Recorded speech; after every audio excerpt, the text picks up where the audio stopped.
sa bawat isa sa atin? Isang malakas na palakpak para sa Panginoon. Amen! Pinapalakpakan po natin yung hari ng mga hari. Panginoon ng mga Panginoon. Mahina po yung palakpak na yon para sa Kanya. Yes, Lord. Amen. Karapat dapat po ang ating Diyos.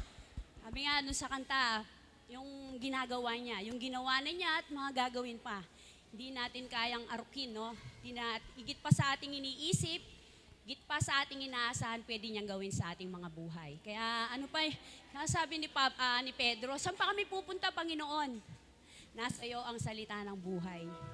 At salita na nagbibigay buhay. Kaya ang bawat isa sa atin, alam ko kaya tayo naririto. Isa lamang po yun, ay dahil sa Panginoon, di po ba? Amen. Kaya tayo po lahat ay tumayo, papurihan natin ang ating Panginoon. Siya'y nararapat sa ating mga papurit pagsamba. Hallelujah. Yes, Lord. Yes, Lord. Hallelujah.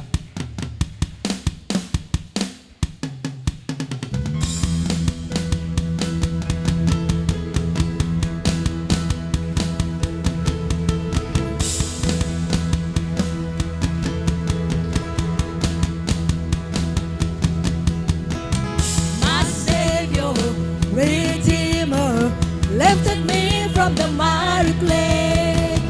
Almighty, forever, I will never be the same, 'cause you kept me from the everlasting to the world we live, the Father's only Son.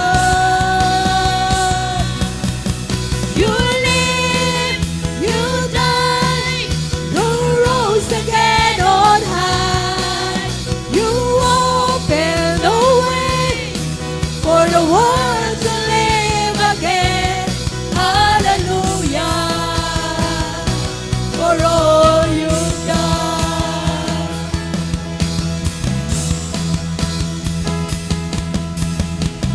My Savior, Redeemer, lifted me from the miry clay.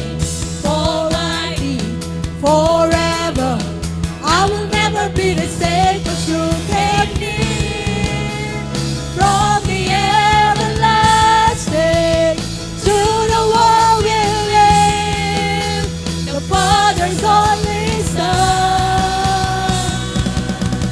You live, you die, you rose again on high. You open the way for the world to live again. Hallelujah, for all you've done.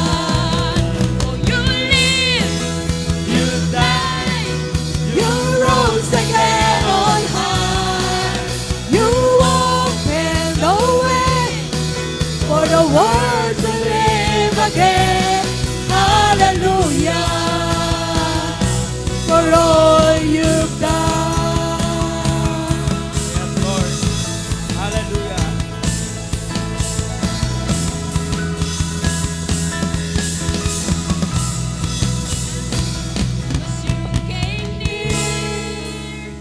From the everlasting to the world we live, the Father's only Son.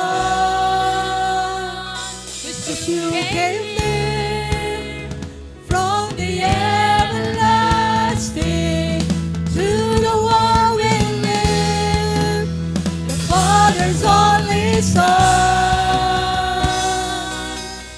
You live, you died, you rose again on high. You opened the way for the world to live again. Hallelujah, for all you've done. You live, you died, you rose again on high.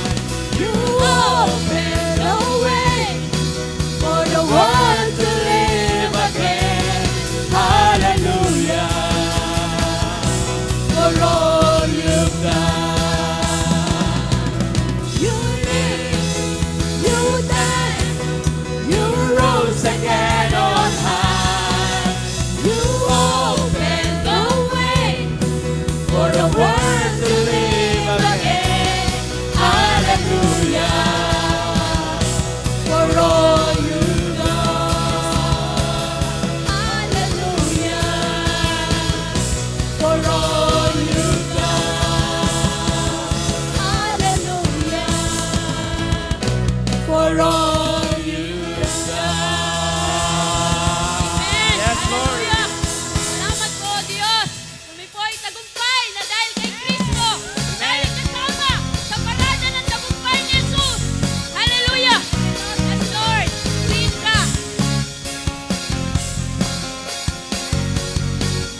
Hallelujah, Lord God. Yes, Lord God. Tagumpay ang buhay namin. Dahil, Panginoon, napagtagumpayan mo na ang mundo. Salamat, Panginoon. Dahil ang aming tagumpay ay hindi nakadepende dito sa mundo, kundi nakadepende sa inyo. At ang katagumpayan na ito ay aming taglay dahil nananahan na sa amin ang aming Panginoong Yesus. Ginawa mo kaming templo. Nanahan ka sa amin, O Diyos. O Lord, napakabuti mo. Nais mo na kami malapit sa iyo. Nais mo, O Lord, na lagi ka naming kapiling. Kaya, O Lord, inayahan mo, pinili mo, na manahan ka sa amin, O Lord God. Kaya, Lord, ngayon, we are secured. We have the confidence. We have the boldness. Dahil alam namin, Panginoon, nasa amin si Kristo. Dahil alam po namin, we can do anything. We can do everything in Christ. Dahil si Kristo ang kalakasan namin. Dahil si Kristo ang buhay namin. Oh Lord God, hallelujah Lord. Lord God, kung iisipin po namin, kung titignan namin ang mga ginawa mo sa buhay namin, masasabi namin, mabuti ka, O Diyos. Kapatid, kung naranasan mo ang kabutihan ng Diyos sa iyong buhay, itaas mo siya sa iyong buhay. Dakilain mo siya sa iyong buhay. Papurihan mo siya. Sabihin mo, siya ay mabuti. Wala siyang katulad. Oh, hallelujah, Lord God. Wala kang katulad, O Diyos, napakabuti mo. Lord, sa buhay namin, nakita namin mula pa noon hanggang ngayon, nararanasan namin ang kabutihan mo sa aming mga buhay. Dahil kailanman hindi mo kami iniwan, dahil kailanman hindi mo kami pinabayaan, dahil nandyan ka sa amin, patuloy na nangungusap, patuloy na kumikilos sa aming mga buhay. Hallelujah, Lord. Oh, hallelujah. Worship you, Lord God. Hallelujah. Napakabuti mo, O Diyos. Hallelujah. Hallelujah, God. Oh, worship you, Lord God. Worship you, Lord God. Hallelujah. Hallelujah, God.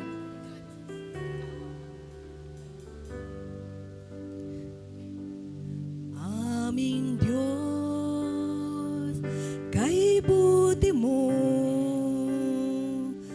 mula pa noon hanggang ngayon, at sa habang panahon, sa bawat salinlay, katapatan mo ay naroon. Aming Diyos, wala na ngang ibang Panginoon. Aming Diyos, kay buti mo. Yes, Lord God. Napakabuti mo, O Diyos. Hanggang ngayon, At sa habang panahon, sa bawat saling-laing katapatan mo ay naroon. Aming Diyos, wala na ngang iba, Panginoon.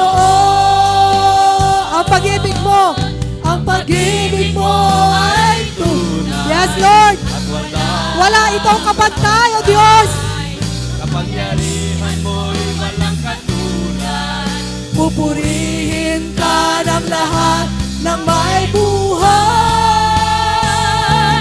Aming Diyos, kay buti mo. Yes, Lord God, sadya kang mabuti. Hanggang ngayon, At sa habang panahon, sa bawat saling-laing katapatan mo ay naroon. Aming Diyos, wala na ngang iba, Panginoon. Aming Diyos, kay buti mo.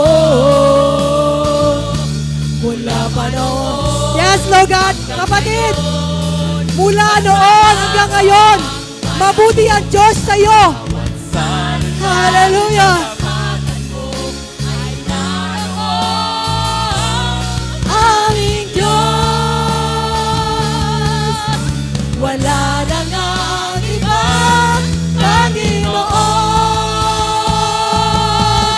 Ang pag-ibig mo ay tunay at walang kapantay. Kapangyarihan mo'y walang katulad. Pupurihin ka ng lahat ng may buhay. Aming Diyos, kay buti mo. Salamat po sa inyong pag-ibig.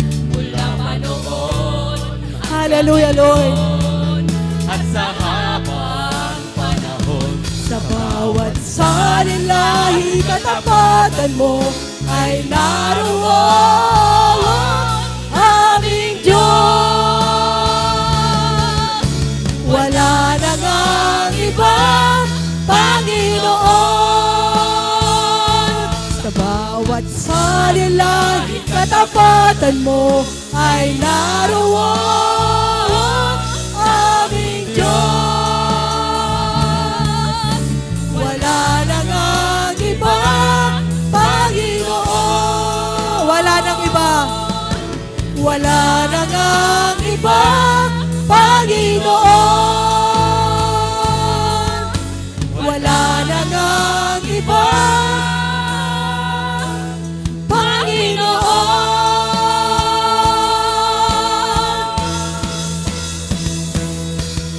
Walang katulad ang kapangyarihan mo. Walang katulad ang dakilang pag-ibig mo. Diyos God, Hari ng mga hari, O Lord. Yes, O God.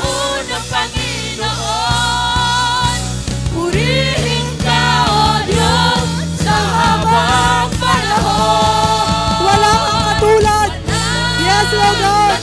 Hallelujah. kapangyarihan Hallelujah, Lord. walang katulad. Ang dakilang pag-ibig mo, Diyos ka't hari ng mga hari, Panginoon ng Panginoon. Purihin ka, O Diyos, sa Oh, wala kang katulad, O Diyos. walang katulad ang kapangyarihan mo. Walang katulad ang dakilang pag-ibig mo, Diyos ng hari ng mga hari, Panginoon ng Panginoon. Purihin ka, O Diyos, sa habang panahon. Purihin ka, O Diyos. Purihin ka, O Diyos, sa habang panahon. Purihin ka, O Diyos, sa habang panahon. Oh, hallelujah, Lord. Oh, hallelujah, Lord. Oh, karapat dapat kang purihin, O Diyos. Karapat dapat kang sambahin, O Diyos. Hallelujah, Lord God. Hallelujah. Oh, we worship you, Lord God. Hallelujah. Thank you, Lord God. Salamat po, Panginoon. Salamat po, Panginoon. Hallelujah, Jesus. We bless your name. Panginoon, sinabi sa iyong mga salita, hindi kami man maging tapat. Ikaw na Diyos ay mananatiling tapat sa amin. Naghanap kaming taong tapat sa aming Panginoon. Tila ito makakaunti lamang. Pero sa iyo, Panginoon, hindi kami masasaktan. Dahil ikaw ang unang naging tapat sa amin, Panginoon. Ito'y garantiya. Marapat kang sambahin, marapat kang purihin, marapat kang dakilain sa buhay nito. Kapatid ko sa Panginoon, sino ang naging tapat sa iyo? Yung asawa mo? Si Jesus lamang ang tunay naging tapat sa iyo. hindi man tayo naging tapat, si Jesus ay naging tapat sa iyo. Saan sabi niya, bago ka nagmahal, siya ang unang nagmahal sa iyo. Ang nagsabi niyan, tapat siyang Diyos. Bakit hindi mo bigkasin ang kanyang pangalan sa oras na ito? Sa pangalan niya ay may kagalingan, sa pangalan niya ay may kalayaan, sa kanyang pangalan ay may katahimikan, kapatid. Bakit hindi mo sambitin ang kanyang pangalan? Sino nga ba siya? Sino nga ba siya? Kung ikaw ay nakadepende sa kanya, bigkasin mo ang kanyang pangalan na may kumpiyansa na si Jesus. Hallelujah. Dakilang Diyos, ikaw ang nagmahal sa sinukob, Panginoon.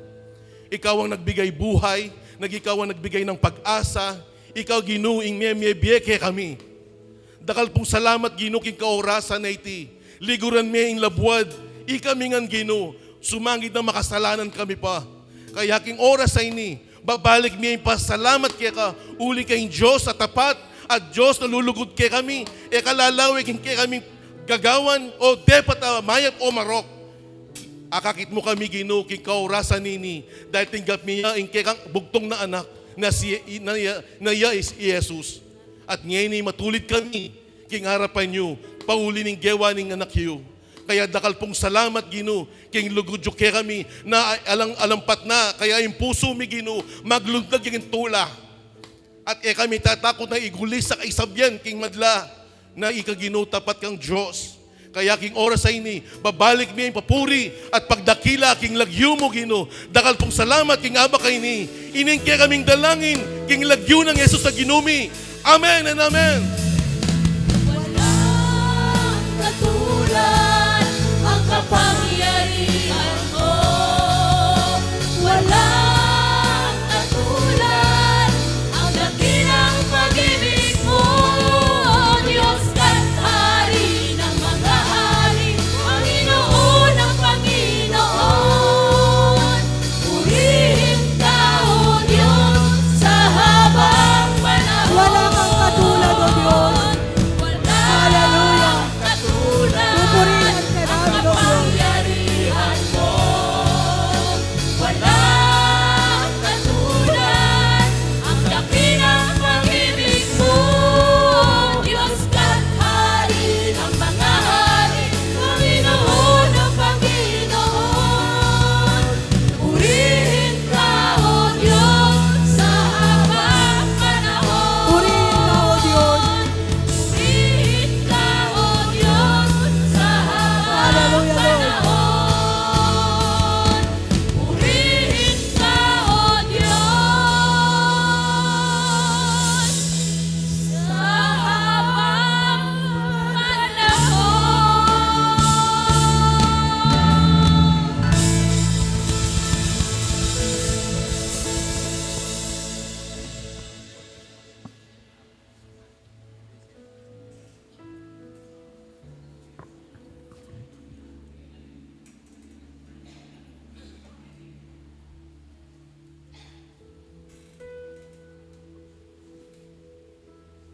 Alright, magandang umaga po sa bawat isa. Bago po tayo manalangin sa ating pagkakaloob, tingnan po muna yung ating mga announcements. So mayroon po tayong worship celebration, Christmas Eve sa December 24, sa Wednesday po yon, 4:45 p.m. dito po sa church.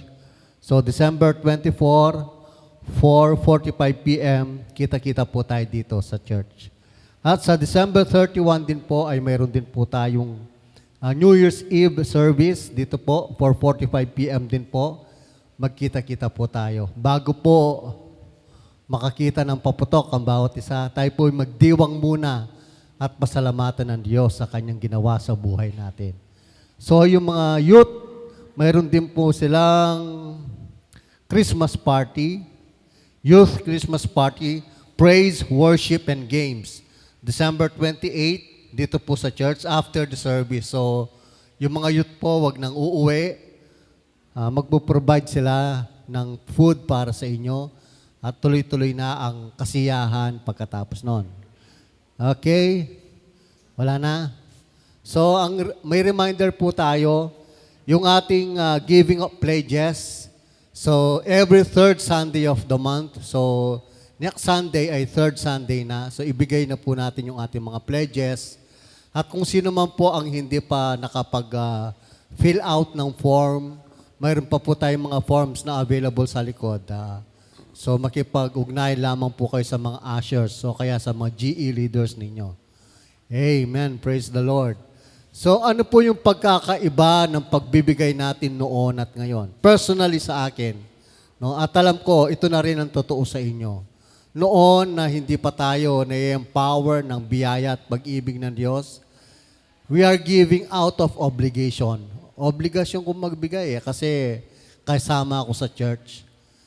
Dati, nagbibigay ako kasi gusto ko may ibalik ang Diyos sa akin. No? Higit pa dun sa aking ibinigay. Hindi naman po natin maitatanggi yun na kapag may ibinigay ka, hindi po kalugihan sa atin, kundi ito ay isang bunga ng ating pasasalamat at pag-ibig ng Diyos. Dahil doon, hindi mo ma-outgive si Lord. Hindi mo malalampasan ng Panginoon. Definitely, higit pa doon sa ibinigay mo. Ibabalik niya, pero hindi na po yun ang ating motivation. Ang ating motivation po natin, amen, paalala lang po, ito ay bunga ng ating kaugnayan sa Diyos. Out of our relationship with the Lord, out of His love and grace sa buhay natin na nararanasan natin, nagbibigay tayo, amen, hindi sa pilitan, kundi isang masayang puso ang nakikita ng Diyos sa atin. Bakit tayo masaya? Kasi masaya tayo doon sa kaugnayan natin sa Panginoon. Kaya kapag tayo nagbibigay, masaya tayo, amen? Hindi yung halaga ng ating ibinibigay, nagbibigay saya sa atin. Hindi yung aginaldo natin sa Pasko, kundi yung kaugnayan natin sa Panginoon. Nararanasan natin ang pag-ibig niya, ang biyaya niya.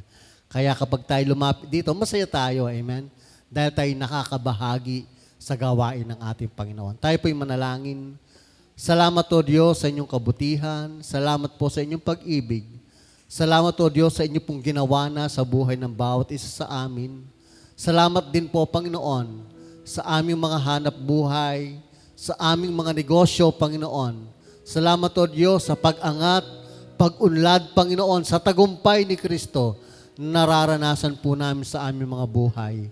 Naniniwala po kami ang tagumpay na yan ay hindi lamang sa larangan ng pinansyal, Panginoon, kundi sa bawat aspeto ng aming mga buhay, kami ay matagumpay.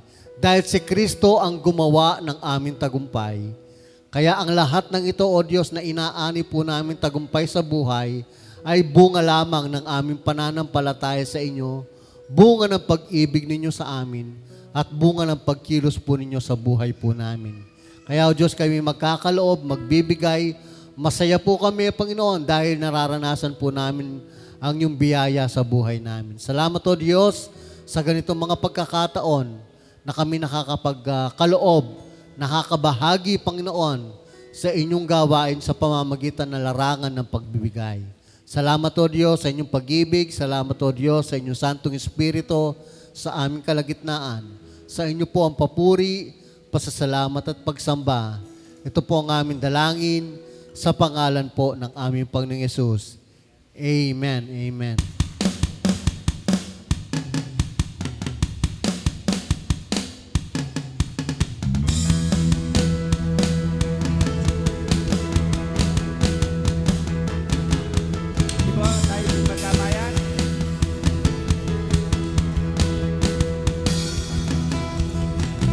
My Savior, Redeemer, lifted me from the miry clay. Almighty, forever, I will never be the same 'cause you gave me from the everlasting to the world we live, the Father's only Son. Good morning po sa muli sa bawat isa. Welcome po natin ang ating mga kapatid na dumalo. And pagkatawag po ng iyong pangalan, maaari pong tayo tumayo. Kay kapatid na Justin Licup, invited by Amsel Dion. Okay? Kapatid, tayo po'y tumayo. At si Koy Miklat, invited by Marcelina Lopez. Kayo po ay tumayo. At si kapatid na Leslie Sikat, invited din po ni Nanay Marcelina Lopez. Tayo po lahat ay tumayo. Tayo po ay magkamayan. Amen. Lord, you live, You died, you rose again on high. You opened the way for the world to live again. Hallelujah, for all you've done.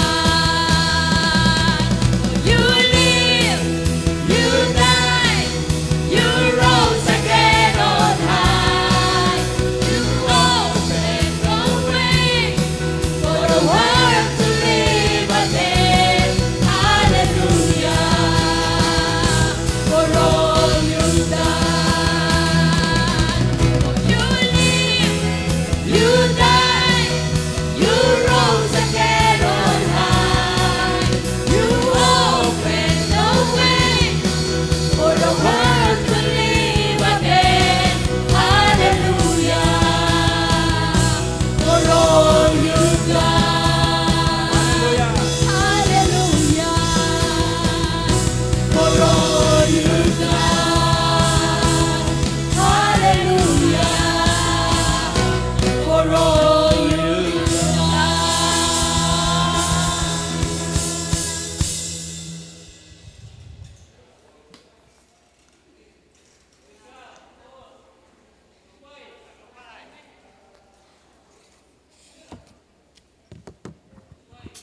Amen. So magandang umaga po. Pasensya na po kayo, paminsan-minsan makakarinig kayo ng konting kulog. Inuubo po tayo. So punta na po tayo sa ating main topic. Reigning with Christ. So, Jesus' kingdom on earth. Isa pong napakalaking karangalan na tayo po ay maghaharing kasama ni Kristo. So, sino ba tayo para magharing kasama na Kristo, na? So, kapag sinasabi pong Kingdom of Jesus on earth, hindi po ito tumutukoy sa sistema po ng mundo. Kundi po ang kaharian ng Diyos, tayo po na sumampalataya sa Kanya.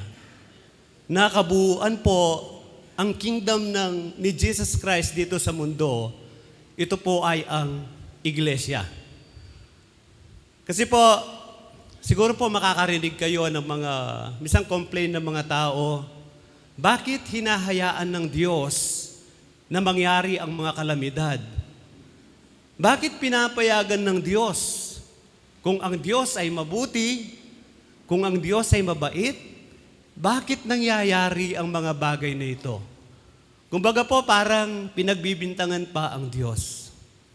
Wala pong kinalaman ang Diyos sa mga negatibong nangyayari sa ating mundo. Kasi po napakabuti ng ating Diyos. Lahat po ng mga negatibong nangyayari sa mundo, ito po ay bunga ng kasalanan na nagawa ng tao. Katunayan po, nung itaper ng Diyos ang dominion sa tao dito sa mundo, sa Genesis 1:28, bago po sabihin ng Diyos na ang tao ang may dominion dito sa mundo, ano po ang lumabas sa bibig ng Diyos? All was good. Lahat po ng bagay na ginawa ng Diyos, ito po ay pawang mabuti. Wala pong anumang kasamaan, wala pong anumang negatibong bagay na ginawa ang Diyos. Kaya po nung itarnover niya ito, maganda ang lahat ng bagay. Kaya kung titingnan po natin, wala pong natural calamity. Kasi po hindi naglalang ang Diyos ng kalamidad. Natural phenomenon, meron po. Meron pong bagyo, may mga lindol. Pero yung pong kalamidad, hindi po yon pinlano ng Diyos. Kundi ang plano ng Diyos sa tao ay pawang napakabuti. Kasi nga po, all was good nang likhain ng Diyos ang lahat ng bagay. Pero po dahil sa kasalanan ng tao, nangyayari ang mga bagay na hindi kaaya-aya. Maraming, lalo na po sa bansa natin, napakatalamak ng korupsyon. So dito po, napakahalaga po ng ating role, ng ating gampanin sa mundong ito upang sa ganon, mabawasan ang mga negatibong bagay na nangyayari sa mundo. Na dapat po magdodominate ang iglesia ng Panginoon sa pamamagitan po natin. Sapagkat si Kristo po ay napagtagumpayan na niya ang lahat ng bagay. Dito po sa Psalm 110, so ganito po ang ating mababasa. Sinabi ni Yahweh sa aking Panginoon, maupo ka sa kanan ko hanggang lubusan kong mapasuko sa iyo ang mga kaaway mo. Magmula sa dakong Siyon ay palalawakin niya ang lupaing iyong sakop at lahat ng kaaway mo'y sakupin at pagharian, gayon ang kanyang utos. So ito pong sinabi ni Haring David sa Psalm, nangyari po ito nung muling mabuhay ang ating Panginoon. At ang kaaway na tinutukoy ni David, hindi po tayo, kundi ang dyablo ang siyang nilupig ng ating Panginoon sa kanyang pagkamatay. So ano po ang makikita nating napakahalagang pangyayari sa pagkaupo ng ating Panginoon sa kanan ng Diyos? Siyempre po, kapag ka may umupo, halimbawa po, election, may umupo, mayroon pong aalis. Di ba? So, very significant po ang pagkaupo ng ating Panginoon. Sa next verse po, ito ang napakagandang nangyari nang umupo ang Panginoon sa kanan ng Diyos. Sa Revelation 12:10, at narinig ko ang isang malakas na tinig mula sa langit na nagsasabi, dumating na ang pagliligtas ng Diyos, ipinamalas na niya ang kanyang lakas bilang hari. Ipinamalas din ni Kristo ang kanyang kapangyarihan, sapagkat itinapon na mula sa langit ang nagpaparatang sa mga kapatid natin araw at gabi sa harapan ng Diyos. So sa pagkaupo ng Panginoon sa kanan ng Diyos, nawala na ang kapangyarihan ng dyablo. Nawala na ang dyablo ay wala ng kapangyarihan sapagkat itinapon na siya. Na ang tanging gawain ng dyablo, akusahan ng mga anak ng Diyos. Para bang araw-gabi sinasabi niya, oh, si Edwin, nagkasala na naman. Di po ba? Kaya po, nung mawala na ang nag-aakusa sa mga anak ng Diyos, nawala na ang galit ng Diyos. Kasi wala nang kapangyarihan ng dyablo na akusahan tayo. Na-eliminate na siya. Wala na siyang kapangyarihan sa atin. Wala nang nagsasabi sa Diyos, oh, yan, nagkasala na naman. Sapagkat nung tinanggap po natin ng Panginoon, wala naman po sa atin na hindi nagkakasala. Lahat po tayo nakakagawa pa rin ng pagkakamali. Lahat po tayo nagkakasala pa rin. Pero bakit sinasabi nating we are righteous kahit na nagkasala tayo? Ito po sa susunod na verse, maliwanag po. Ito ang ibig sabihin, mayroon tayong ganyang pinakapunong pari na nakaupo sa kanan ng trono sa taasan. So yung pagkaupo ng Panginoon bilang pinakapunong pari, high priest. Ano po ang trabaho ng high priest? Siya po ang namamagitan sa tao at sa Diyos. Naghahandog siya para sa kasalanan ng tao. Kaya nga, kahit na magkasala tayo, mayroon tayong high priest na nagsasabi sa Diyos. Halimbawa, nagkasala ka, ang sasabihin ng ating pinakapunong saserdote, matuwid yan kasi binayaran ko na ang kasalanan niya. Yun po ang kahalagaan na ang Panginoon ay nakaupo sa kanan ng Diyos. Kung dati ang dyablo, salita ng salita, ay nagkasala yan. Pero ang Panginoon, ang siya naman ang nagsasalita ngayon, binayaran ko na ang kasalanan na yan. Kaya tayo po ay righteous na sa harapan ng Diyos. Hindi po dahil hindi tayo nakakagawa ng mga kasalanan, kundi dahil may nagbayad at may nagsasabi na ang ating kasalanan, ito ay binayaran na ng Diyos. Kaya nga po, ang iglesia, napakalaki ang dapat niyang gawin na tayo po ay kailangang maghari kasama ni Kristo. Dahil po, bagamat binayaran na ng Panginoon ang kasalanan ng mundo, sa pagkaupo ng Panginoon, natanggal ang kapangyarihan ng dyablo. Sa buhay po ng isang tao, hanggat hindi umuupo si Kristo sa puso ng isang tao, nandoon pa rin ang bisa, ang epekto ng ginawa ng dyablo sa buhay ng tao. Kaya mapapansin po natin, bakit ang mga tao, ang ating mga politiko, napakayaman na, bakit nagnanakaw pa? Sabi nga ng isang reporter, ang birthday wish niya, sana mamatay na lahat ng korap. Hindi po yon ang solusyon. Kahit mamatay lahat ng korap, mayroon pa rin usong na korap. Maalala po niyo nung nulipol ng Diyos ang sangkatauhan, ilan po ang itinira? 8. Ano po ang sitwasyon natin ngayon? Parang katulad din ng dati. Kaya hindi po solusyon na mamatay ang lahat ng korap. Ang solusyon, maupo si Kristo sa puso ng bawat tao at doon ma-eliminate ang corruption sa buhay ng tao. Amen? Doon po sa Psalm 2, sabi nga po, Psalm 110 verse 2, balik po natin. Ito po.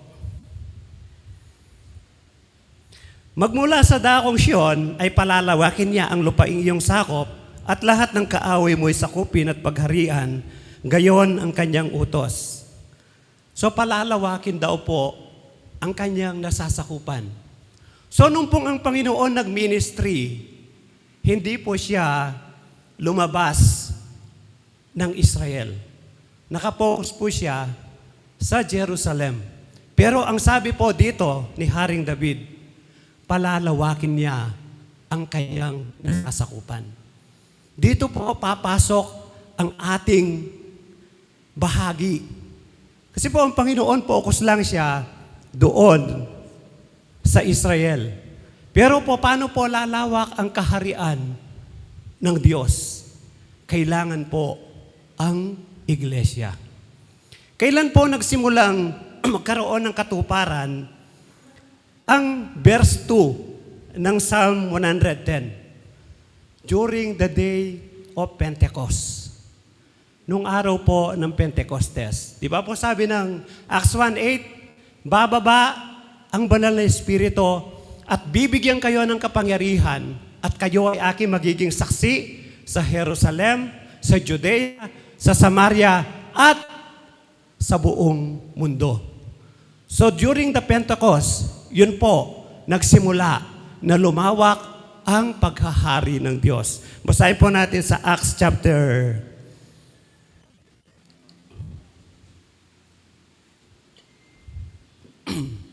2 verse 1 to 5. So sabi po dito, nagkakatipon silang lahat sa isang lugar nang sumapit ang araw ng Pentecostes. Walang ano-ano ay may ingay na nagmula sa langit at tulad ng ugong ng malakas na hangin at napuno nito ang bahay na kinaroroonan nila. So basahin po ninyo para naubos ang boses ko.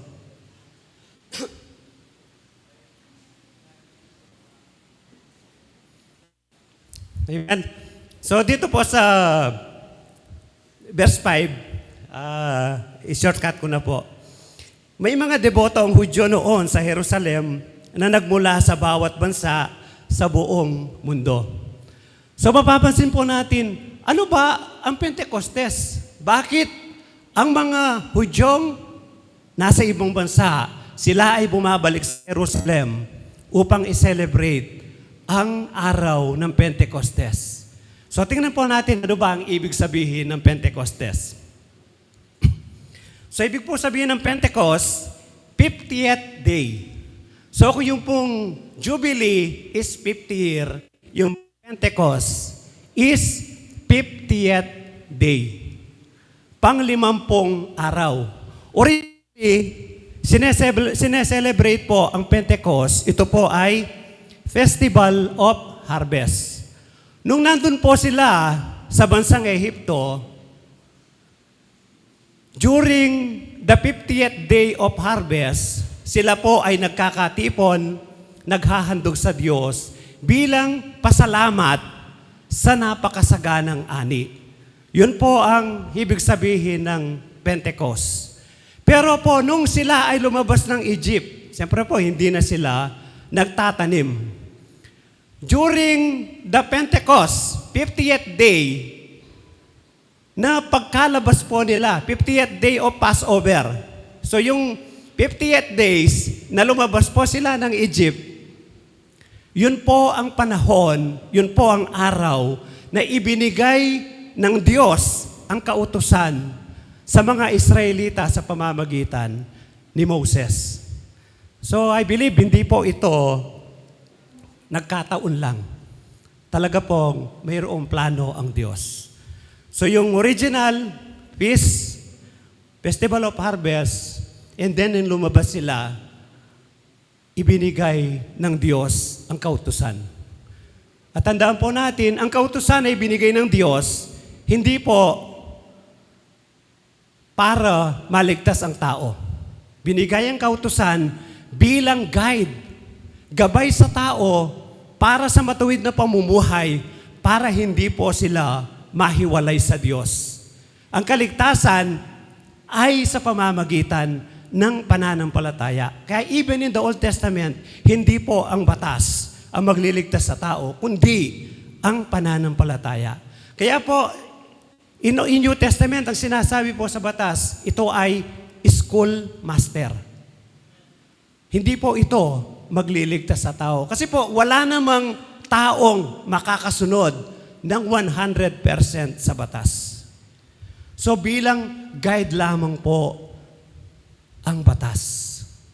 And then, sa panahon po ng mga apostol, di ba ang sabi ng Panginoon, huwag kayong aalis sa Jerusalem hanggat hindi bumababa ang banal na Espiritu. So yung Christ resurrection po, during the day of Pentecost, ito nga po yung binasa natin sa Acts 2, 1-5. Kung bakit bumabalik ang mga Israelita, debotong Israelita sa Jerusalem upang i-celebrate ang Pentecost. Ito rin po ang 50th day na nabuhay ang ating Panginoon. Kaya tingnan po natin, hindi po ito nagkataon lang. May malaking plano ang Diyos sa araw ng Pentecost. At sa araw na ito ng Pentecostes, dito ibinuhos ng Diyos ang kanyang banal na Espiritu sa mga tao. So napakaganda po ng transition. Dati in the Old Testament, they celebrated Festival of Harvest, physical harvest. But in the New Testament, it is spiritual harvest. Kaya nga po, nasasabi natin, tagumpay. Kasi inaani natin ang itinanim ng ating Panginoon. Inaani natin ang tagumpay na hindi tayo ang nagtanim, kundi pinaniwalaan lamang natin, inangkin natin ang tagumpay ng ating Panginoon. At during the Old Testament, ang batas ay gabay sa tao para sa batuwid ng pamumuhay, para hindi malayo ang tao sa Diyos. But then sa panahon natin, hindi na kailangan ng batas. Ang banal na Espiritu ang siyang nag-guide sa atin ngayon para sa matuwid na pamumuhay, para tayo po ay patuloy na maging malapit sa Diyos. Kaya wala na po tayo sa ilalim ng batas, kundi nasa ilalim na po tayo ng biyaya ng Diyos sa pamamagitan ng banal na Espiritu. At during this Pentecost, nagsalita ang mga apostol ng iba't ibang wika. Nagtaka ang mga taong ito na galing pa ng iba't ibang bansa. Bakit ang mga taong ito ay nagsasalita ng mga kahangahangang bagay ng Diyos sa kanya-kanya nating salita? Di ba ang sabi nila, puro mga Galileo ang mga taong ito? Bakit sila nagsasalita sa wika natin? So kumbaga, kapampangan tayo. Tapos nagsasalita tayo ng Chinese, ng Korean. Talagang magtataka sila. Yun po ang kapangyarihan ng banal na Espiritu. At mayroon pang papusong na nagsabi, lasing lang yan. Diba? Sabi po ng iba na, lasing lang yan. Po nagsalita si Pedro, hindi kami lasing. Ito ang sinasabi ng Panginoon sa Joel. Ni Propeta Joel na ibubuhos niya ang kanyang espiritu sa mga huling araw. At ipiniliwanag ni Pedro ang mga bagay na ito patungkol sa ipinangako at ito ay naganap sa ating Panginoon. Kaya nga po, nung araw na yon, 3,000 katao ang napabilang sa mga alagad. What do we expect? Natural po ang mga taong ito na nanggaling pa sa ibang bansa. Bagamat hindi po ito naitala. Pero kasama po sila sa mga 3,000 tumanggap sa ating Panginoon. At ano po ang expect natin na kapag ang tao tinanggap niya ang Panginoon, nasa puso niya ang apoy ng banal na Espiritu, pagbalik sa kanilang bansa, ano po ang i-expect natin? Tayo nga po, kapag mayroon tayong nabalitaan na napakaganda, pag-uwi natin, sigurado, ikukwento natin. Kaya ang mga taong ito, sigurado, pag-uwi nila sa kanilang bansa, sigurado pong isi-share nila ang magandang bagay na narinig nila. So sa susunod pong verse, so dahil sa ating pagkikipag-isa kay Kristo, Jesus, tayo muling binuhay na kasama niya upang mamunong kasama niya sa kalangitan. So ito po ang exactly na nangyari. Na ang mga taong ito na nakipag-isa kay Kristo, nabuhay na maghuli, sigurado, pagdating nila sa kanilang kanya-kanyang bansa, they will reign with Christ. Sila ay namunong kasama ni Kristo. So yung pamumuno po, hindi po katulad ng pamumuno, paghahari dito sa mundo. Ang paghahari po na sinasabi ng salita ng Diyos sa atin, tayo po ay bilang mga ambassadors, bilang mga sugo, bilang mga kinatawan, katuwang ni Kristo, upang ibahagi ang mabuting balita. Hindi po tayo maghahari para paglingkuran, kundi maghahari po tayo para maglingkod. Upang sa ganon, ibalita natin sa mga taong hindi pa nakakakilala sa Diyos ang mabuting balita. At ang mabuting balita ay ang pag-ibig ng Diyos na iyon ay si Kristo. John 3:16. Yun po ang mabuting balita na atin pong ibinabalita sa mga tao. Kaya, nung pagbalik po nila sa kanilang bansa, natupad po ang sinasabi ng Psalm 110 verse 2 na palalawakin ng Diyos ang kanyang kaharian. At ito po ay ipinagpapatuloy po natin ngayon. Kaya nga po, ibinabahagi natin ang kabutihan ni Kristo sa mga taong nakakasalamuha natin. At bilang pong kasamang naghahari ni Kristo, hindi po ganoon kasimple, lalo na po ang mga unang alagad ng Panginoon. Hindi po ganoon naging kasimple ang kanilang buhay. So dito po sa 2 Timothy 2:11, sabi po, totoo ang kasabihang ito. Kung tayo'y namatay na kasama ni Kristo, mabubuhay din tayong kasama niya. So ito po ay naranasan na natin. Sa verse 2 po, kung tayo'y nagtitiis ng hirap sa mundong ito, maghahari din tayong kapiling niya. Kapag itinakwil natin siya, itatakwil rin niya tayo. So ang paghahari natin na kasama ni Kristo, ito po ay may kasamang pagtitiis. Ito po ay may kasamang sakripisyo.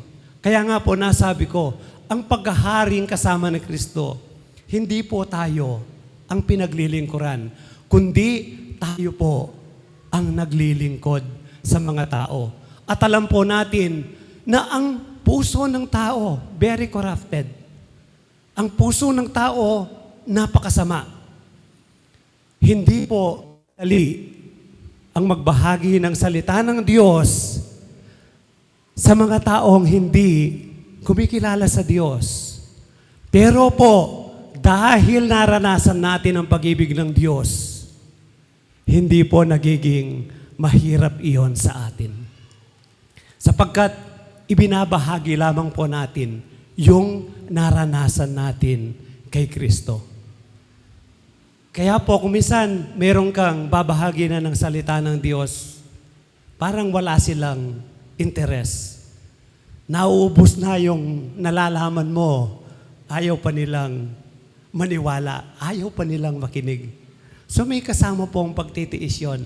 Dahil ang Panginoon, naranasan din niya ang bagay na yon. 2 Timothy, 1 Peter 2:21. So ganito po. Ang pagtitiis ng hirap ay bahagi ng pagkatawag sa atin ng Diyos. Sapagkat nang si Kristo ay magtiis para sa inyo, nag-iwan siya sa inyo ng isang halimbawa na dapat ninyong lubos na tularan.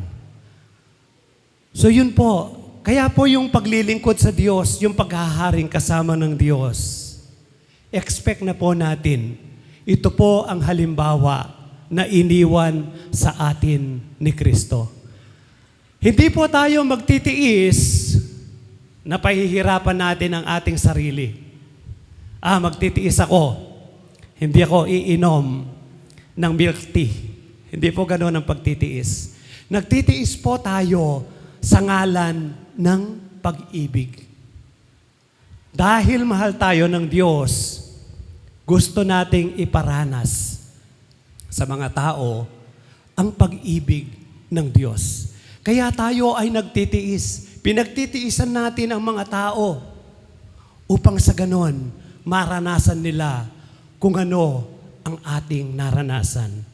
At ang sabi po, mayroong halimbawa na iniwan sa atin ni Kristo. Amen? Sa susunod na verse, ang pag-ibig ay nagiging ganap sa atin, kaya't panatag ang ating kalooban para sa araw ng pag-uukom. Sapagkat tayo'y tulad ni Kristo kahit nasa daigdig pang ito. As He is, so we are in this world. Tayo raw po ay katulad ni Kristo sa mundong ito. Sa anong paraan? Sa pag-ibig. Ang Panginoon, nung siya po ay pumunta dito sa mundo, hindi po siya gumamit ng kapangyarihan. Hindi po siya gumamit ng lakas. Hindi po siya gumamit ng dahas ng kamay na bakal. Kundi, ang ipinakita ng Panginoon ay pag-ibig. Bagamat siya ay tinutuligsa, hindi siya naghiganti. Hindi po ibig sabihin na ito-tolerate po natin ang mali. Ang Panginoon, hindi niya tinolerate ang mali. Kaya nga po, palagi niyang pinagsasabihan ang mga leader ng bansang Israel. Bisa po, makakarinig tayo sa kanya ng mga ulupong. Yun po, hindi po ibig sabihin na bilang mga katuwang ni Kristo, hahayaan na lamang po natin na manahimik, hahayaan na lamang po natin na magtagumpay ang mali. Hindi po, kundi tutuligsaan po natin ang mali sa paraang may pag-ibig. Katulad po ng isang ina o isang tatay, halimbawa po, nagkamali ang isang anak. Hindi po ibig sabihin na hindi na natin sila didisiplinahin. Halimbawa,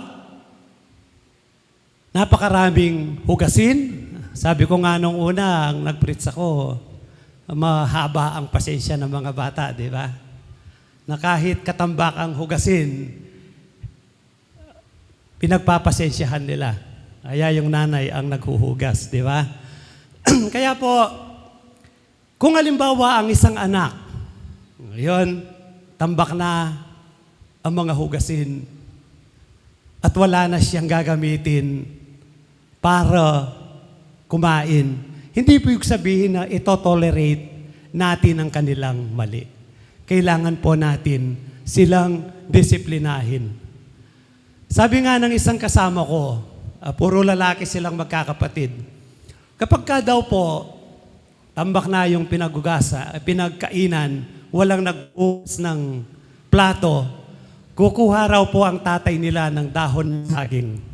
At ang sasabihin, dito kayo kakain. Yun ang paraan ng pagdidisiplina. So hanggang sa, siyempre ayaw nilang kumain sa bulong dahon ng saging, kaya maghuhugas sila. Ganun ang pagdidisiplina. Pero kung halimbawa, hindi ayaw maghugas ng plato ng iyong anak, hindi mo siya pakakainin, hindi na po yun disiplina. Parusa na po yun. Kasi po, kung hindi siya kakain, magkakasakit siya. Pero po yung disiplina, pakainin na lamang po natin sa dahon ng saging. So ganun po, ang Panginoon, ganun ang kanyang approach. Hindi siya naghihiganti. Halimbawa, ang anak mo, lagi na lang 10 oras ng gabi kung dumating. At ikaw na magulang, di ba kung minsan naghihintay ka, hindi ka natutulog. So pagdating niya, hindi mo siya pagbubuksan ng pinto, hindi po yun disiplina. Parusa po yun. Kasi po, baka mapahamak siya kung hindi mo siya papapasukin sa iyong bahay. Ang disiplina po, huwag mo siyang bibigyan ng extra money para hindi po siya makalarga. So, ano po natin siya? Higpitan po natin sa pamamagitan. Kasi po, hindi naman siya magkakasakit kung hindi mo siya bibigyan ng extra money. Upang sa ganoon, wala po siyang, siguro po kung halimbawa, ang mga kaibigan niya, lagi na lang siyang nililibre, magsasawa yon. Darating ang araw, ayaw na siyang kasama. So hindi po yan makakasawa sa kanya. Pero kung hindi mo siya papapasukin dahil galit ka, hindi po yon tama. Ito po ay parang parusa na. Kasi pwede siyang mapahamak kung hindi mo siya papapasukin. Kaya yung approach po ng Panginoon, siya ay tinutuligsa niya ang mga ayaw sumunod sa kanyang kalooban, pero hindi po siya naghihiganti. Kahit na siya ay, tawag doon, tinutuligsa nila, hindi po gumamit ng dahas ang Panginoon. hindi siya naghiganti. Yun po ang iniwan na halimbawa ng Diyos sa bawat isa sa atin na kung tayo po ay maghaharing kasama niya. Maghari po tayo sa pamamagitan ng pag-ibig, hindi po sa paghihiganti. So, sa next verse po, Matthew 5:39 to 41. Ngunit sinasabi ko sa inyo, huwag kayong gumanti sa masamang tao. So ito nga po, huwag po tayong gaganti. Kung sinampal ka sa kanang pisngi, iharap mo rin sa kanya ang kaliwa. So huwag po nating gawing itong literal, no? Na halimbawa sinampal ka. Hindi po niya sinabi na ipasampal mo pa rin ang iyong kanan. Hindi po. Iharap mo ang kanang pisngi. Iharap mo lang. Ibig sabihin, hindi mo naman hahayaan na, bayaan mo na isang pisngi mo lang ang maga. Pag hinarap mo, ibig sabihin nun, hindi ka naghihiganti. So kumbaga, di ba po, ang normal ng tao kapag sinampal ka, maghihiganti ka. Sasampalin mo rin siya. Pero ang sabi niya, iharap mo ang kanang pisngi. So huwag kang maghihiganti. Kung isakdal ka ni numan upang makuha ang iyong damit, ibigay mo ito sa kanya, pati ang iyong balabal. So ganun po ang turo sa atin ng Diyos. Kumbaga, kung may gumawa sa iyo ng masama, kasama po yon sa pagtitiis, alang-alang sa pag-ibig, na hindi mo gagantihan ang taong iyon. Hindi po yon simple. Kasi po ang normal na reaksyon ng tao kapag siya ay nasaktan, hahanap yan ng pagkakataon na makapaghiganti. Naniniwala po ba kayo doon? Kahit po tayo na Kristiyano, kapag nasaktan ka, ang defense mechanism mo, gaganti ka. Sa mag-asawa na lang, hindi mo nyo nararanasan? Nakalbawa, nasaktan ka ng asawa mo. Kuminsan, iisip ka ng paraan na masasaktan mo rin siya. Kapag kagalit sa sayo, ang paraan ng babae na saktan ka, hindi ka niya kakausapin. Hindi ka niya ipaghahanda ng masarap na pagkain. Yun ang defense mechanism. Lahat tayo po ay nakakaranas ng ganon. Pero po, iba ang itinuturo ng Panginoon. Ibigay mo pa. Humihingi siya ng 100 sa iyo. Bigyan mo ng 200. Yun po ang itinuturo ng Diyos. Sa verse 41, kung pilitan ka ng isang kawal na pasanin ng kanyang dala ng 1 milya, pasanin mo iyon ng 2 milya. So ganun po, halos pareho po ito. Ibig sabihin, lamang po nito, huwag tayong maghihiganti. Kung ginawa ka ng masama at gawan mo rin siya ng masama, sabi nga ng salita ng Diyos, nasaan? Saan lulugar ang galit ng Diyos? So hindi po yung dahil galit ang Diyos. So kumbaga po, ang Diyos ang siyang mamamagitan. So magiging maliwanag po ito na sinasabi na huwag po tayo maghiganti sa susunod na verse. Sabi po sa Romans 12:20, sa halip, kung nagugutom ang iyong kaaway, pakainin mo. Yun po ang sinasabi niya. Di po ba napakahirap, kaaway mo, pakainin mo? Kung nauuhaw, painumin mo. Sa gayon ay magbubuntun ka ng mga baga sa kanyang ulo. So wag po tayong magkaroon ng masamang pangunawa dito sa sinasabi ng sa gayon ay magbubuntun ka ng mga baga sa kanyang ulo. Ano ba ang ibig sabihin nito? Dahil gutom na gutom ang kaaway kong ito, bibigyan ko siya ng panis na kanin. Sigurado dahil gutom-gutom na siya, kakainin niya to kahit panis. Masisira sigurado ang kanyang tiyan. O sasabihin mo, uhaw na uhaw ka, kaaway ko. Bibigyan kita ng tubig na may kitikiti. Sigurado, hindi mo mapapansin kasi uhaw na uhaw ka. Siguradong magka ka. Hindi po ganon ang ibig sabihin ng talatang ito. Na kapag tayo po, pinakain natin ay ang ating kaaway na nagugutom, pinainom natin ang ating kaaway na nauuhaw, ibig pong sabihin nito, tayo po ay nagliligtas ng buhay.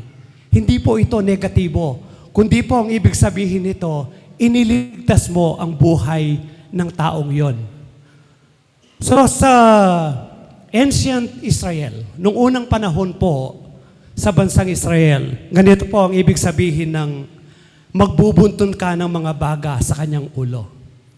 Di po ba sa Israel, pagka December, nagyeyelo sa gabi? Pag umaga, dahil disyerto, mainit ang panahon. Pero pagdating ng gabi, sobrang lamig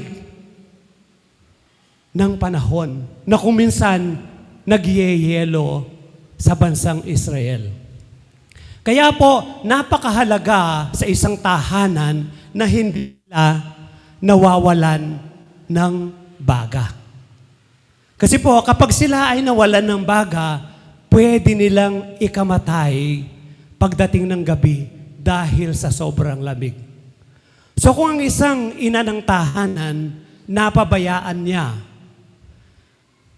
na nawalan sila ng baga, ang gagawin po ng ina ng tahanan, pupunta siya sa pinakamalapit nilang kapitbahay.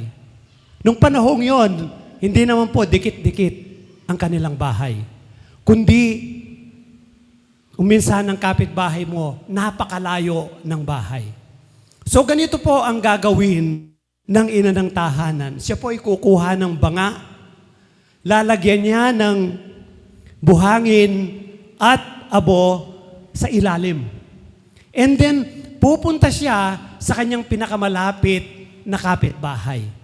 At ang kapitbahay na yon na mayroong baga sa kanilang bahay, lalagyan niya ng baga, pupunuin niya ng baga ang banga.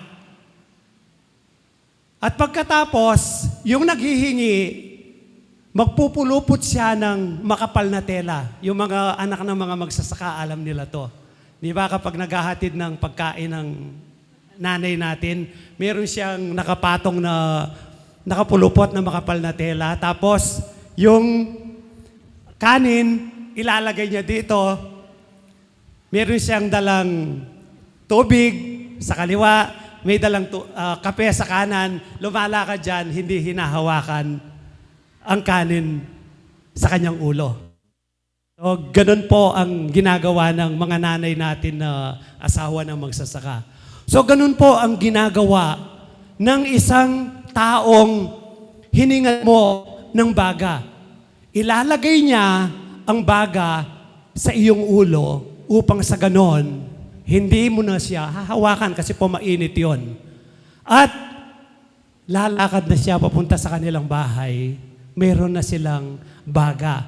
Pagdating ng gabi, mayroon na silang apoy sa kanilang tahanan. Kasi po, wala pang electricity noon. Ang mga bahay ay may kanya-kanyang chimney o furnace upang sa ganon, pagdating ng gabi, mayroong init sa kanilang tahanan at hindi sila mamamatay sa lamig. Ito po ang ibig sabihin na kapag ka pinakain mo ang kaaway mo, pinainom mo ang kaaway mo, para kang nagbubunton ng baga sa kanyang ulo. Nagliligtas ka ng buhay. Kasi po kung ang kaaway mo, gagantihan mo, ano po ang magiging response niya sa iyo? Gaganti rin siya sa iyo. Gantihan ng gantihan hanggang sa magkaubusan kayo ng lahi. Pero kapag ka ang kapitbahay mo na napakasungit sa iyo, binigyan mo ng mainit na sabaw ng munggo o swam ng mais na may kasamang malutong na galunggong, kahit na galit sa iyo yan, hindi ka gagantihan. Di po ba? Kaya po yung, alimbawa, kaaway mo yung kapitbahay mo, lagi mo siyang bibigyan ng masarap na ulam, mamahalin ka niyan.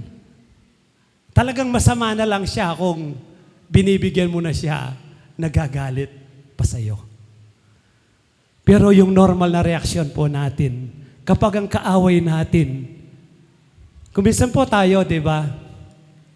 Sabi nga po, action speak louder than words. Nung minsan may masaktan kang tao, minsan hindi mo man masabi na sorry, pero gumagawa ka. Nilalapit mo yung hindi mo ba sinasabing sorry, binibigyan mo siya, yun na yung paraan ng pagsusorry mo. Lalo na yung mga, siguro sa mga maraming lalaki, minsan parang hindi tayo bukal na magsabi ng sorry, pero ipinapakita po natin sa ating mga gawa. Kaya po, napakahalaga na tayo po ay mapuno ng pag-ibig sa ating mga puso. Sapagkat kung puno ng pag-ibig ang puso po natin, hindi po tayo maghihiganti sa anumang masasamang ginagawa sa atin ng ating kapwa. Bagamat ito po ay kaya nating suklian ng magagandang bagay. At para tayong nagbubunton, sa iba pong translation, ang sabi po, mapapahiya siya. Imagine, galit na galit siya sa iyo, tapos bibigyan mo pa siya ng sabaw na napakainit, na napakasarap. Talaga pong mapapahiya ang taong gumagawa ng ganon. Gayon po ang attitude na gusto ng Panginoon sa buhay po natin. Na tayo po ay mapuno ng pagmamahal ang ating mga puso. Ito po ay nangyari sa bansang Israel nung panahon po ni Propeta Eliseo. Nung panahon pong yon, ang bansang Syria gusto niyang sakupin ang bansang Israel. Kaya nga po, siyempre po, bago po makapasok ang Syria, kailangan pong magkampo sila malapit sa border ng Israel. Subalit, hindi po sila makapenetrate dahil sinasabi ni Propeta Eliseo sa hari ng Israel, pabantayan mo ang lugar na ito. Dito magkakampo ang mga taga-Syria. So bawat plano po ng hari ng Syria, alam ni Eliseo. Kaya nga po, nagalit ang hari ng Syria at ang sabi, lumapit kayo dito. Mayroong traidor sa inyo. Bakit lahat ng plano ko alam ng hari ng Israel? So sabi po ng isang tao, wala pong nagtatraidor sa inyo. Si Propeta Eliseo po ang nagsasabi sa hari ng Israel sa lahat ng inyong plano. So sabi po ng hari ng Syria, o sige, huliin niyo si Propeta Eliseo. So nagpadala po ng maraming kawal ang hari ng Syria at pinuntahan si Eliseo. Dito po yung istorya ng alagad ni Eliseo na natakot siya dahil nakita niya ang napakaraming kawal na Syrian. Kaya sabi ni Eliseo, huwag kang matakot. Mas marami tayo kaysa sa kanila. Kaya nanalangin siya, Lord, buksan mo po ang mata niya. At nabuksan nga ang kanyang spiritual na mata, nakita niya na napakaraming karwahing apoy na nasa palibot nila. So nakarating po ang mga kawal ng Syria at ano po ang sumunod na nangyari? Ito po tayo magtatapos. Nagsalakayin sila ng mga taga-Syria, nanalangin ulit si Eliseo, Yahweh, bulagin ninyo sila. At binulag nga ni Yahweh ang mga taga-Syria bilang sagot sa panalangin ni Eliseo. Sinabi niya sa mga ito, hindi rito ang daan. Hindi ito ang lungsod. Sumunod kayo sa akin at dadalhin ko kayo sa taong hinahanap ninyo. At sila'y kanyang dinala sa Samaria. Pagpasok nila sa lungsod, nanalangin si Eliseo, Yahweh, buksan na po ninyo ang kanilang paningin nang sila'y makakita. Binuksan nga ni Yahweh ang paningin ng mga taga-Syria at nagulat sila nang makita nilang sila'y nasa loob ng Samaria. Nang makita sila ng hari ng Israel, 2 beses nitong itinanong kay Eliseo, papatayin ko po ba sila? Sumagot siya, huwag mahal na hari. Hindi nga ninyo pinapatay ang mga nabibihag ninyo sa digmaan. Sila pa kaya? Sa halip, ano po ang sabi ni Eliseo? Sa halip, pakanin ninyo sila at painuwin. Pagkatapos ay pabalikin sa kanilang hari. Nagpahanda ng maraming pagkain ang hari ng Israel at pinakain ang mga bihag na taga-Syria. Saka pinauwi sa kanilang hari. Mula noon, hindi na muling sumakay ang mga taga-Syria sa lupain ng Israel. So ibig pong sabihin, napakaraming buhay ang naligtas dahil pinakain at pinainom ng mga Israelita ang kanilang mga kaaway. Natural po, kung papatayin nila ang mga ito, sigurado, lulusob na ang mga taga-Syria sa Israel at maraming buhay ang mawawala. Pero po, ang kasamaan ng mga taga-Syrian, pinalitan ng mga Israelita ng kagandahang loob. Hindi sila gumawa ng karahasan, bagkus pinakain nila ang kanilang mga kaaway at pinainom. At napakaganda po ng nangyari, mula noon, hindi na sumalakay ang mga taga-Syria. Sa buhay po natin, sabi nga po, reigning with Christ. Hindi po tayo pwedeng maghari kasama ni Kristo kung mayroon po tayo galit sa ating puso. Kung mayroon po tayong hinanakit sa ating puso. Kung tayo po bilang magulang, mayroon kayong alitan ng iyong anak, hindi po tayo pwedeng magharing kasama ni Kristo. Kung ang biyenan mo, galit ka sa kanya at galit ka sa manugang mo, hindi po iyon ang gusto ng Diyos. Hindi po tayo pwedeng maghari na ganito ang laman ng ating mga puso. Kaya nga po, reigning with Christ is puno ng pag-ibig dapat ang puso po natin. Panahon po ng Kapaskuhan, marahil meron dito sa atin na hanggang ngayon nagtatanim ka ng galit sa taong ginawang ka ng masama. Nagtatanim ka ng galit sa taong nagpatisod sa iyo. Kapatid, ito ang panahon na huwag tayong magtanim ng galit, kundi mapuno ang ating puso ng pagpapatawad, gaya ng ginawa ng mga Israelita sa mga Syrian. Bagkus na sila ay magalit, bagkus na sila ay maghiganti, nagpakita sila ng pagmamahal sa mga taong ito at nagkaroon ng kapayapaan sa kanilang buhay. Kaya nga po, kung mayroon pong sa puso natin na galit, hinanakit, sama ng loob sa ating kapwa, hindi po ito magbibigay ng kapayapaan sa ating puso. Kaya nga po, kung paano po nating naranasan ang pag-ibig ng Diyos, pinatawad tayo, ganun din tayo ay magpatawad, tayo ay gumawa ng mabuti sa mga taong nakasakit sa atin. Tayo po'y manalangin.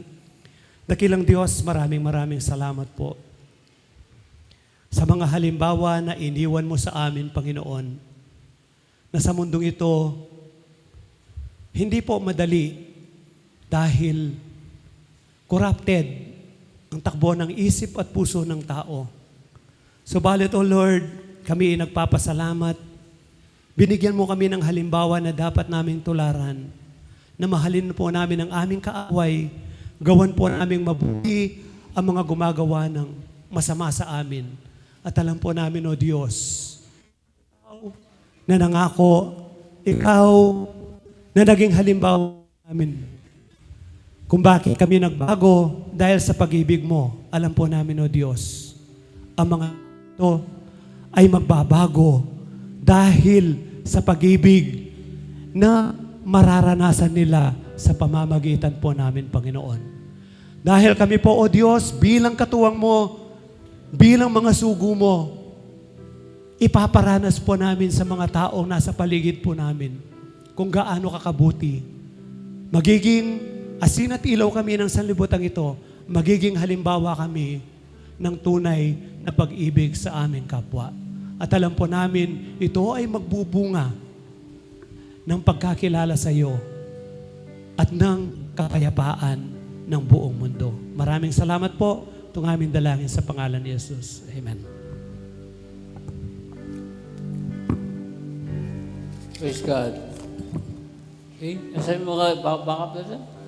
Yung kawitan na yung kanina, yung sa yung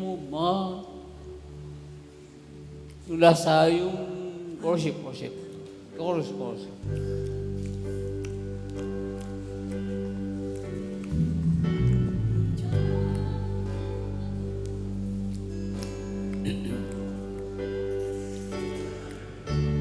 Okay. Buti mo mula pa noon hanggang ngayon at sa habang panahon sa bawat sanilay katapatan mo ay naroon aming Diyos. Wala nang ang iba, Panginoon. Ang pag-ibig mo ay tunay at walang kapantay. Kapangyarihan mo'y walang katulad. Pupurihin ka ng lahat ng may buhay. Aming Diyos, naibuti mo. Mula pa noon hanggang ngayon at sa habang panahon sa bawat sanilay katapatan mo ay naroon aming Diyos. Wala nang ang iba, Panginoon. Amen. Hey Lord, wala nang ang iba, Panginoon. Yes, Lord. Thank you, Lord. Amen. wala nang ang iba, Hallelujah. Panginoon. Praise the Lord. Huwag natin po na, hallelujah, wala nang ibang Panginoon, kundi siya lamang. Salamat sa ating kapatid, si Barso, at doon sa kapilya. Salamat sa Panginoon, sa mga mensahe niya. Nais ko pong dagdagan. Siya sabi sa Revelation chapter 20, verse 4. And I saw thrones, and they sat on them, and judgment was committed to them. Then I saw the souls of those who had been beheaded for their witness to Jesus and for the Word of God, who had worshipped the beast or his image, and who had not worshipped the beast or his image, and had not received his mark on forehead or hands, and they live and reign with Christ for 1,000 years. Tagalog ba sa yan? At nakakita ko ng mga trono. Ayan po si Juan, John the Beloved. Nakakita ko daw siya ng mga trono. At ang mga nakaupo doon ay binigyan na karapatang kumatol. Nakita ko rin ang kaluluwa ng mga taong pinugutan dahil sa pagpapatuo tungkol kay Jesus at sa pagpapayag ng salita ng Diyos. Hindi sila sumamba sa limaw ni sa larawan nito, ni tumanggap man ng tatak ang kalibaw sa mga noo o kamay. Binuhay sila upang maghaharing kasama ni Kristo sa loob ng 1,000 taon. So, nakikita natin ang narinig yung millennial reign, or millennium. Alam nyo, ang 1,000 taon, 1,000 years, 1,000 years, hindi po yan literal na 1,000. Kundi po, ito ay simbolo lang. Bakit po? Mamaya makita natin. So, simbolo lang po ito na kung saan, hindi po siya literal, hindi po siya 1,000. Bakit? Sabi mo sa Psalm 50 verse 10, akin ang lahat ng ayop sa gubat at mga baka sa burol, 1,000 burol. Sa English po, I own all the animals in the forest and the cattle, mga baka. 1,000 hills in 1,000 hills. So, 1,000 mga baka ay aking may-ari. So, ibig sabihin ba, 1,000 lang ang ari ng Panginoon? Hindi po. Ang ibig sabihin, ang maraming mga bakahan ay sa akin din. Ang mga hayop nasa forest, nasa kubat ay sa akin. At ganoon din, ang mga bakahan maraming bakahan ay sa akin din. Yun po yung ibig sabihin ng 1,000 cattle, 1,000 bakahan, thousands cattle in the hills. So, yun po yung simbolo. Isa po, 1 Samuel 18, verse 7. Sabi niya, si Saul ay pumatay siya ng libu-libong mga sundalo. At si David ay pumatay siya ng 10,000 tao. 10,000 soldiers he killed. So, ibig sabihin ba, si Saul ay 1,000 lang ang kanyang pinatay at si David ay 10,000 lang? Hindi po. Kapag labanan ka noon ay talagang napakarami napapatay. So, ano po isipin? Si Saul ay pumatay siya ng maraming mga sundalo. At si David ay mas maraming sundalo ang kanyang pinatay. Kaya simulang po yung thousands. Hindi po literal. Ang mga poetic noon, ang mga propeta noon, ay iba po ka lang lingwahe. Kung paano, ang mga lingwahe ng mga Gensil, ang lingwahe ng mga ninuno natin, iba. Ibang lingwahe. Pero, nagkakaintindihan sila at sila nagkakaintindihan.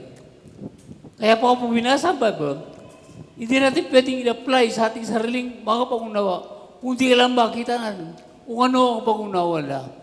At yan po, itutulungan tayo ng Espiritu at tutulungan tayo sa ating mga leader. Kaya ito po ay pinagalan. Kaya po yung 1,000 years sa ating labas sa Revelation, yun po ay literal. Hindi po literal, kundi simbolo lang na kung saan ang Panginoon ay naghahari siya ng walang hanggan. Maraming taon. Yun po yung long period of time. At ang sabihin ng thousands ay yung completeness. Completeness of Jesus Christ, of His kingdom. Kaya yun pong Daniel chapter 7 verse 14, Siya'y binigyan ng paghahari. Binigyan siya ng kaharian. So, nung siya'y nasa-resurrect, at nagkasend, nabigyan siya ng pamahala, kapangyarihan, at paghahari. Kaya siya po ay na-declare na siya po ay maghahari. At sabi po sa 110 verse 2, verse 1, siya'y lumulok sa kanan ng Diyos. Ibig sabihin, lumulok sa kanan ng Diyos. Siya po ay bigyan ng karyan at ang karyan niya, ang paghahari niya ay walang hanggan. Kaya ganun po, thousands doon, ay ibig sabihin, long period of time. Okay? At kasama tayo doon. Kaya sabi ng Ephesians chapter 2 verse 6, we were seated with Him. Seated. Past tense po. Kaya po, mga kapatid, tayo kasama niya. Di binasan, maghaharing kasama ni Kristo. Kasi po, si Kristo tinanggap natin. At kung no, si Kristo, sabi nga ni Barso kanina, yung First John, kung sino siya, ilunin tayo. Kaya, siya'y naghahari sa kalagitan, sa heavenly, at ganoon din po tayo naghahari. Paano naghahari ang Panginoon? Naghahari siya, hindi po sa physical, hindi po earthly. Kaya sabi ni Barso, ang paghahari ng Diyos ay hindi po siya political, kundi po heavenly, makalangit na paghahari. Hindi po literal na paghahari ka ng katulad ng mga political rules. Presidensya siya, hari siya ng gusto bansa, hindi po ganun. Kundi ito po'y panlangit at ito po ay spiritual at hindi po earthly. Anong earthly? Yung mundong paghahari. Hindi po ganun ang paghahari, kundi po ito spiritual at ito po ay makalangit na paghahari, pag-rule. At ang kanyang kaharian ay present na. Ngayon, hindi pa lang gusto siya maghahari. Na pagdating ng millennial, no, hindi po ganun. Kundi, ngayon pa lang, present na siya'y naghahari. Ha? Sabi po sa Matthew 28, verse 18, all authority in heaven and earth, ang lahat ng paghahari, lahat ng kapangyarihan ibigay sa langit at sa lupa sa akin. So, ibinigay kay Kristo ang lahat ng paghahari sa mundo ito at ganoon din sa langit. Kaya ibinigay niya, present na. Kaya din po tayo ay present na tayo naghahari sa mundo ito.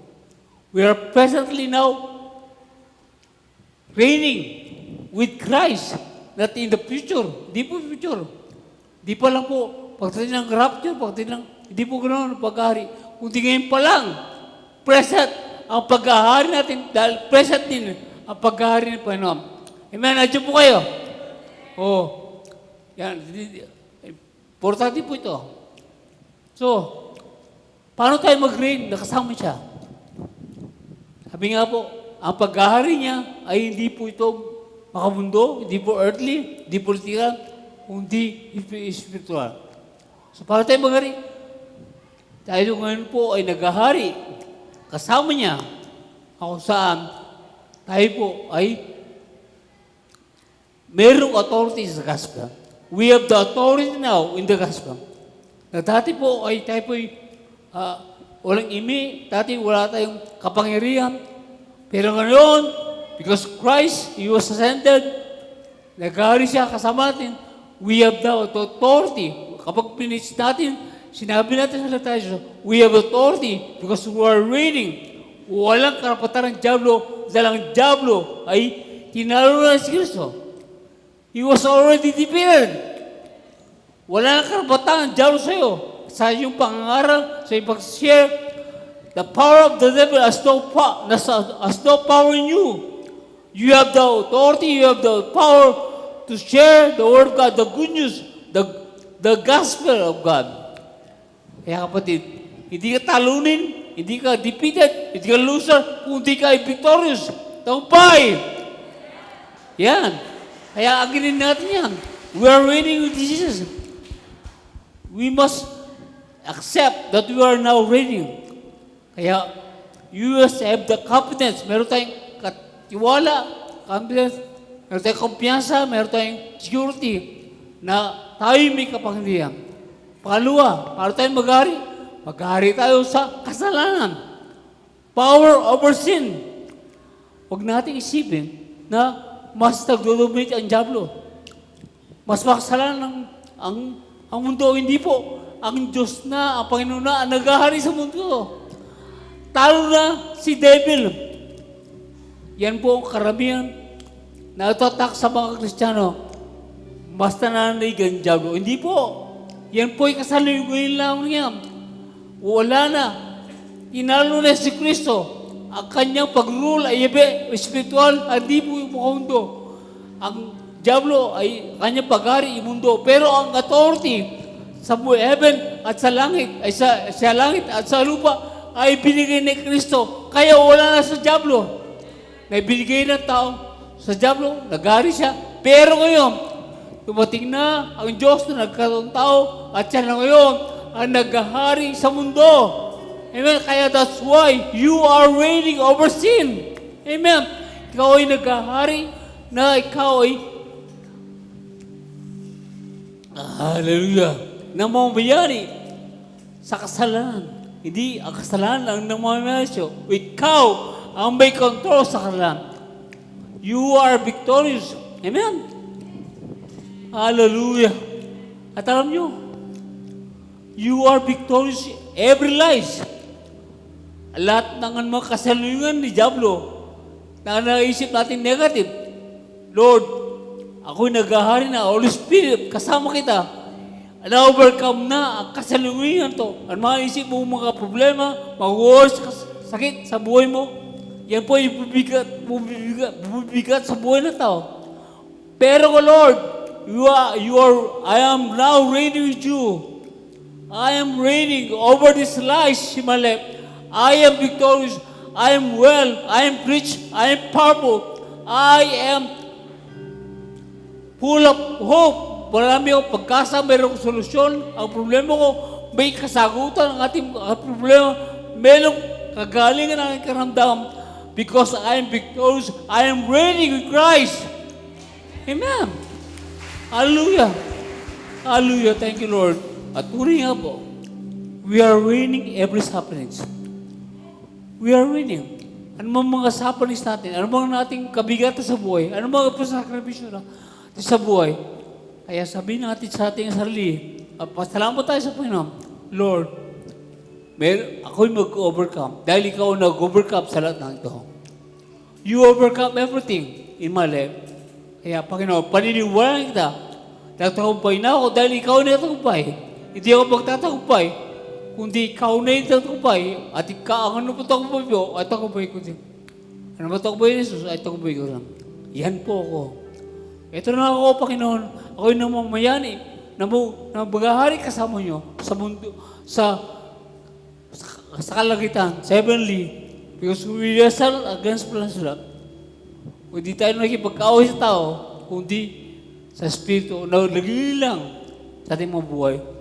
Mga bagay na sakripisyo sa buhay, yun po'y palilang lang.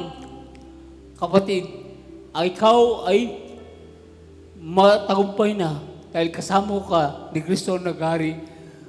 Kasama niya, hindi sa mundo, kundi sa kalagitan, sa espiritual. At dahil nakalaway natin espiritual, we are reigning. The power of Satan, the power of lies, the power of suffering has no power in us because Christ overcome everything. Amen? Kaya kapatid, nasabi ko last kagabi, mga Christmas party ng men's, mga caroling, mga YBS, youth, mga